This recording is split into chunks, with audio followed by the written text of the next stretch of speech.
নির্বাচন সামনে রেখে দেশে আসতে শুরু করেছে আমদানি করা আগ্নেয়াস্ত্র, যা গেল কয়েক মাসে অনুমোদন দেয়া হয় ক্রয় কমিটির সভায়। তথ্য অনুযায়ী জানুয়ারির 10 দিনে ঢাকা কাস্টমস হাউসে বিভিন্ন দেশ থেকে এসেছে 4টি চালান, যার মধ্যে রয়েছে বন্দুক ও বুলেট। আর দেশে আসা এসব অস্ত্রের দাম অন্তত 50 কোটি টাকা। রুহুল আমিনের বিশেষ প্রতিবেদন।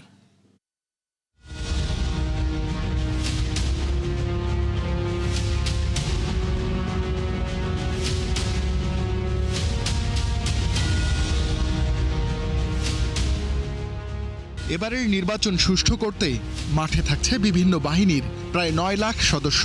এর মধ্যে সবচেয়ে বেশি 6.25 লাখ আনসার, থাকবে 1.5 লাখ পুলিশ, 1 লাখ সেনা সদস্য এবং 37,000 বিজিবি। তবে নিরাপত্তা ও শৃঙ্খলা বাড়াতে এবারের বাড়তি প্রস্তুতি হিসেবে আমদানি করা হচ্ছে বেশ কিছু অস্ত্র। গেল কয়েক মাসে যার অনুমোদন দেয়া হয় ক্রয় কমিটির সভায়। এই উদ্যোগের মধ্যে বাড়তি নজর রয়েছে আনসার বাহিনীর ওপর।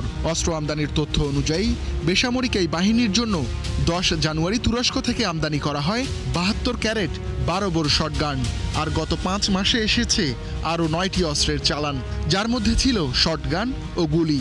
গত নভেম্বরে আনসার সদস্যদের জন্য 17,000 শটগান কেনার অনুমোদন দেয় ক্রয় সংক্রান্ত উপদেষ্টা কমিটি। এজন্য ব্যয় ধরা হয় 35 কোটি টাকা। 7টা কনসাইনমেন্ট মনে হয় আর কি হচ্ছে, কিন্তু মাল এসে পৌঁছায় নাই। তাদের যা টেন্ডারের শিডিউল ছিল এই অর্ধেক আর কি মাল এসে পৌঁছেছে। সব একটা আর কি শটগান।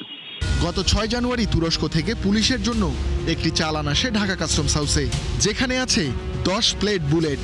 গত বছরের শুরুতেও সংস্থাটির জন্য আসে 7টি চালান।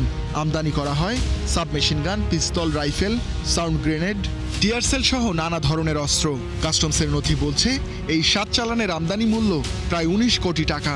এছাড়া নির্বাচন উপলক্ষে কেনা হয়েছে 19,000 বডি অন ক্যামেরা, আরও 6,000 সরবরাহের পথে। 6 ও 7 জানুয়ারি বর্ডার গার্ড বাংলাদেশ বিজিবির জন্য এসেছে 2টি বন্দুকের চালান। এতে আছে 36 প্লেট 12 বোর শটগান। এই নিরাপত্তা বিশ্লেষক বলেন, লজিস্টিক সক্ষমতা বাড়ানোর পাশাপাশি বাহিনীগুলোর মধ্যে সমন্বয় থাকতে হবে, দৃশ্যমান ব্যবস্থা নিতে হবে অপরাধীদের বিরুদ্ধে। এইখানে সবাই সক্রিয় সমন্বয় হয়েছে। দে মিন বিজনেস, দে আর ভিজিলেন্ট, এবং একজন লোক নাশকতা করলে তার বিচার প্রক্রিয়া পর্যন্ত এদের সাথে অল আর কানেক্টেড। এই পুরো জিনিসটা যদি আপনি এর মধ্যে খুব সক্রিয়ভাবে করেন, আই ডোন্ট থিঙ্ক যে খুব বেশি একটা সমস্যা হবে নির্বাচনের দিন। আমদানি হওয়া অস্ত্রের বেশিরভাগই আসে তুরস্ক, চীন থেকে। নিরাপত্তা বিশ্লেষকেরা জানান, এসব দেশে উৎপাদিত অস্ত্র দ্বিতীয় ক্যাটাগরির, ফলে দাম কিছুটা কম। অস্ত্র আমদানিতে সামরিক বাহিনীগুলো শুল্কমুক্ত সুবিধা পেলেও কর পরিশোধ করতে হয় পুলিশ ও আনসার ভিটিপিকে।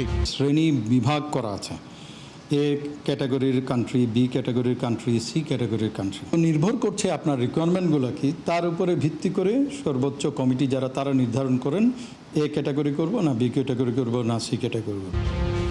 নির্বাচনের মাঠে অস্ত্রের ব্যবহারে সতর্ক থাকার পরামর্শ দিয়েছেন বিশ্লেষকেরা। রুহুল আমিন, 71, ঢাকা।